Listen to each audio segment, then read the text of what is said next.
Околу 1,5 милион денари ќе чини програмата за одбележување на новата година во Кавадарци, која беше усвоена од Кавадаречкиот совет на последната седница.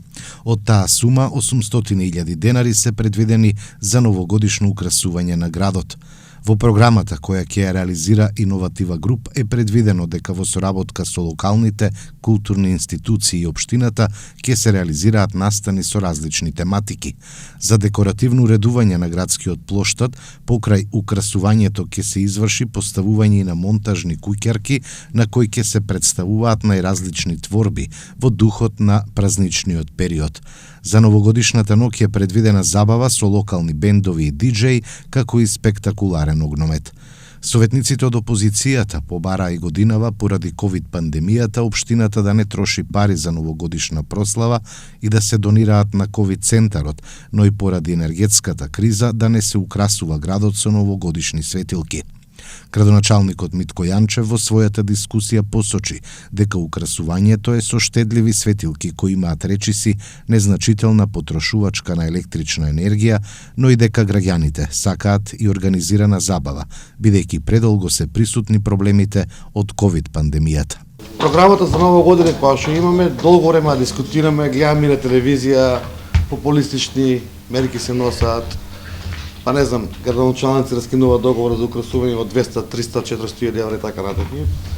Ја сакам да ве запознавам за две работи. Прво и основно, општина Кавадарци има набавено пред 4 години собствени уреди за украсување, кои се више во одмината фаза и амортизирани, меѓутоа дел од нив можеме да искористиме.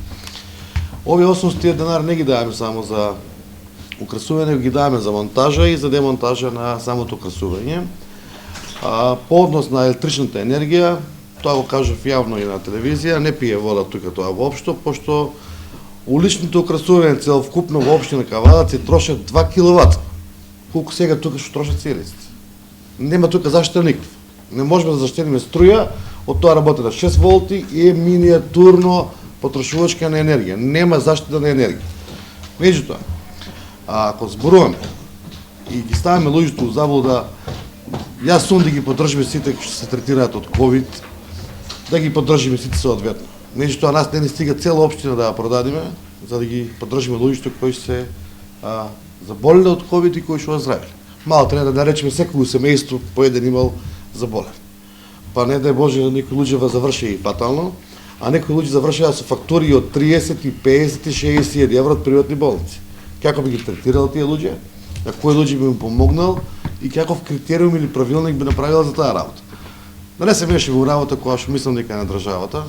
Ние доволно како општина помогнавме и не оставивме ни еден пациент на улица, благодарение на нашата лекарска фила што имаме во општина Кавадарци, благодарение на менеджментот и на општината, и на директорот во болницата, и на кризниот штаб. Значи, ни во еден момент, ни еден пациент не оставивме да биде без легло, според потребите кои што ги има. Единствена општина која што направивме централен кислород, да секој пациент биде удоволен и не заборавајте дека ова болница не е само за нашите пациенти, него регионална за 4 општини кои што сместуваат во Кавадарци. Меѓутоа, изборот кога го вршат нашите граѓани и кога го прават, да одат во приватни болници, тогаш ние ништо ги сме буквално немочни да ги спречиме и не смееме да се мешаме во индивидуалното право. Верувам дека и мало пациенти кои што не можеле да се сместат во Скопје по клиниките за тоа што немало место. Имаме такви информации кои што ги кажуваат и лекарите и сите. Меѓутоа тоа е, пак ќе кажам, менаџирање на Министерството за здравство и доколку веќе станува збор за обештетување на болни пациенти од ковид, нека се разлага во парламентот, нека се донесат одлука, нека ги донесат сите средства да му ги вратат на луѓето од приватните болници, нека му платат дневници за изгубени работи, пошто не е само тоа во прашање, него тоа е една спирала која ќе отвориме и нема крај. Знаете колку компании останаа без 20-30% од вработените со 30-60 дена? И фондот не им го плати, тоа не го беше на терет на фирмите, не доаѓаа на работа луѓето. Знаете колку компании има редуцирани луѓе кои што не идеа на работа, а земаа плата максимална. Знаете колку кафичи и ресторани не работеа, а земаа плати, дел од тоа го покрие државата. Во пандемија се е малку, крај нема Така да една таква фама се створи пред 3 месеци, дека општина Кавадар ќе исплачава за сите болни ковид пациенти. Па дојдеа тука 3000 луѓе. Значи ја мислам дека да не навлеаме во таа работа, пошто ќе заглавиме и нема да имаме критериум како да направиме правилник или да исплатиме на луѓе ковид болни. Сите ќе имаат осигурање, ова е пандемија, кризна состојба прогласена од државата. Мислам дека треба државата да си има мерки за нив, заедно со општините колку што може да помогнеме да секој пациент биде згрижен, а и не знаеме што не очекува после 2 месеца. Во делот на ова што споменавте за 800 денари, пак ќе кажам дека е скромна сума и символично ставена.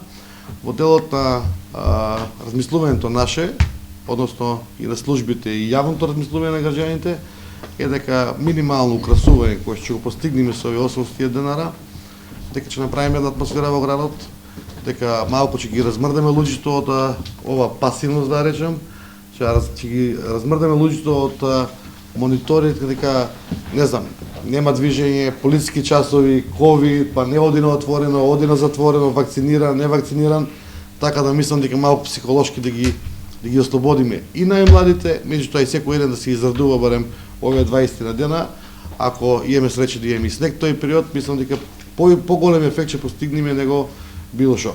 Јас, како градоначалник лично стоам на тоа дека треба овие средства од 800 денара, па ќе кажам минимални средства, да ги намениме во украсување на градот не заради друго или заради имидж или его, него само заради една психолошки момент да нашите најмлади, најмили деца, родители било кои се израдуваат или направат по една слика на плоштадот, кај што не е секојдневна.